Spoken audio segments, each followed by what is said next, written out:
পররাষ্ট্র প্রতিমন্ত্রী শামা ওবায়দ তিনি বলছেন মেরুদণ্ড সোজা রেখে সব দেশের সঙ্গে সম্পর্ক এগিয়ে নিতে চায় বাংলাদেশ। তিনি বলছেন গণতান্ত্রিক সরকার পররাষ্ট্র নীতি হবে বাংলাদেশ ফার্স্ট, যেখানে প্রতিটি সিদ্ধান্তে দেশের স্বার্থকে অগ্রাধিকার দেওয়া হবে।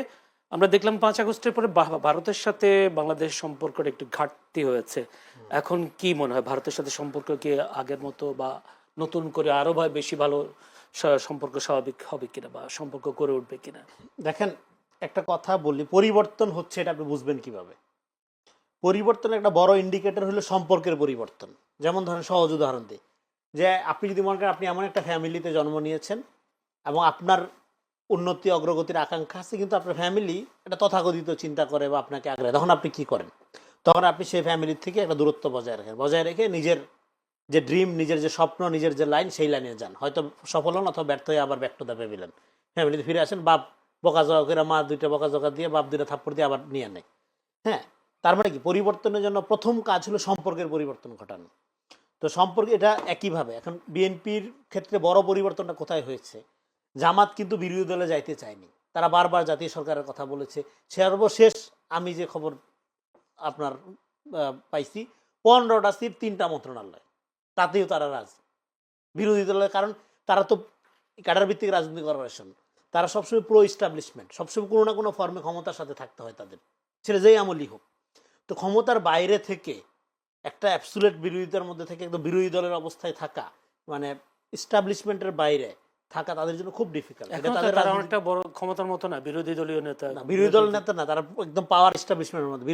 বিরোধী দলের হাতে ক্ষমতা, বিরোধী দলে মজা পায় না, বিরোধী দলের ক্ষমতার সাথে থাকার ব্যাপারটা, হ্যাঁ, সেটা তারা সবসময় চাইছিল। তো সেটা বিএনপি এত কিছুর, এবং এই কারণে বিএনপি আসলে চাঁদাবাজ হয়ে গেছিল নির্বাচনের আগে, এই কারণে তারেক রহমান খুব খারাপ হয়ে গেছিল। হ্যাঁ, বিএনপিতে সবাই ভালো লোক, সেটা আমি বলছি না, আমি বলছি যে ন্যারেটিভটা যেটা।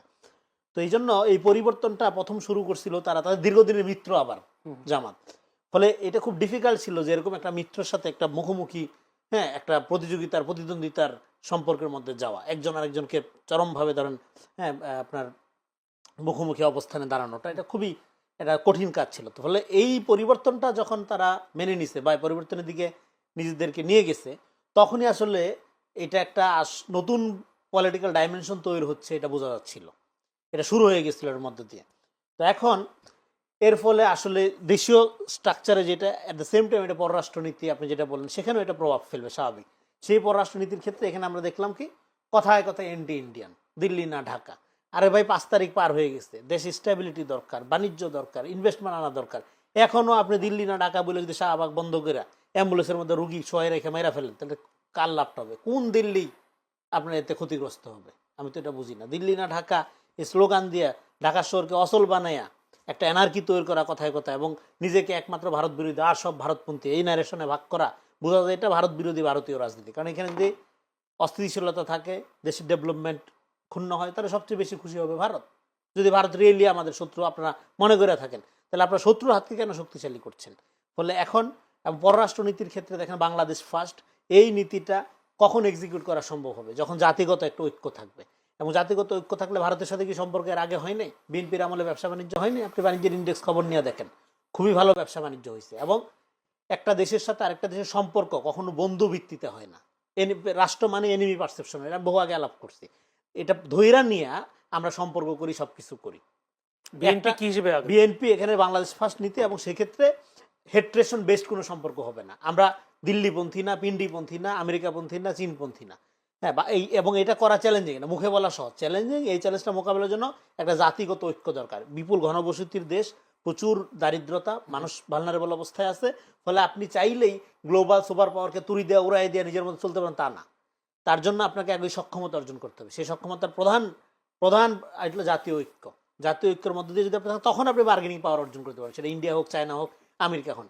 কিন্তু তা না করে আপনি নিজেই যদি শততা বিভক্ত থাকেন এবং আপনার ন্যাশনাল ইন্টারেস্টটা যদি প্রোটেক্ট করার ব্যাপারে একটা জাতীয় ঐক্য না থাকে, আপনারা আলাদা বিরোধিতা রাজনীতি করেন একজন, তখন কিন্তু আপনি আসলে ভারত চায়না কারোর সাথেই সুবিধা করতে পারবেন না। আর ভারতের ব্যাপারটা এখানে সবসময় একটা পলিটিক্যাল র্যাটরিক্স আকারে হাজির করা হয়। কেন? যারা এখানে ভারত বিরোধী রাজনীতি করে, আপনারা দেখেছেন নিউজে, তারা গোয়েন্দা সংস্থার সাথে, ভারতীয় গোয়েন্দা সংস্থার সাথে মিশতেছে, ভারতের কূটনীতির সাথে গোপনে আলাপ করতেছে, সবই করতেছে। কিন্তু প্রকাশ্যে বিএনপি যখন ধরেন একটা পররাষ্ট্রনীতি বাংলাদেশের সবার আগে বাংলাদেশ নীতি বজায় রেখা ডায়লগে যাবে, ব্যবসা বাণিজ্য আগামী ভারতের দালাল।